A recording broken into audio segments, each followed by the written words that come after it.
জামায়াতে ইসলামী আমির doctor Shafiqur Rahman বলেছেন, fascist Awami League সরকারের আমলে কোনো নির্বাচনই সুষ্ঠু হয়নি। নির্বাচন আসলেই একটি দেশ ঠিক করে কে বাংলাদেশের প্রধানমন্ত্রী হবেন।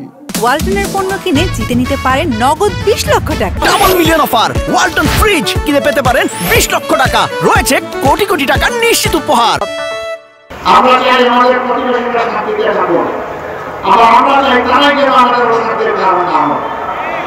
কিন্তু মাঝে মধ্যে তারা মারধরে বস করে।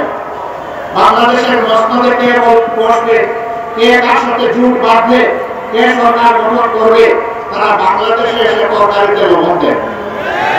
আমরা আগামীতে আমাদের তরকারিতে কাউকে লবণ দিতে দেখতে চাই না। আমাদের তরকারি আমরা পাঠাবো। বাংলাদেশের মানুষ ঠিক করবে এখানে কে ক্ষমতায় আসবে আর কে ক্ষমতায় আসবে না। সোমবার বিকেলে ঠাকুরগাঁও সরকারি বালক উচ্চ বিদ্যালয় জেলা জামায়াতে ইসলামী আয়োজিত কর্মী সম্মেলনে প্রধান অতিথির বক্তব্যে তিনি এসব কথা বলেন। এই বিজয় কি বাংলাদেশের না ভারতের? আপনারা বলুন, এই বিজয় বাংলাদেশের না ভারতের? বাংলাদেশের যদি বিজয় হয়ে থাকে আর ভারতের প্রধানমন্ত্রী যদি এই বিজয় তাদের বলে দাবি করে, আপনারা চুপ কেন? আপনাদের চেতনা কোথায় যায় তখন?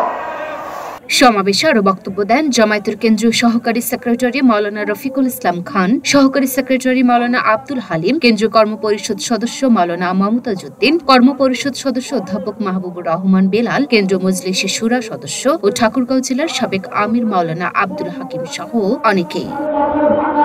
লুনা ফ্রিসনিপা, ঢাকা পোস্ট।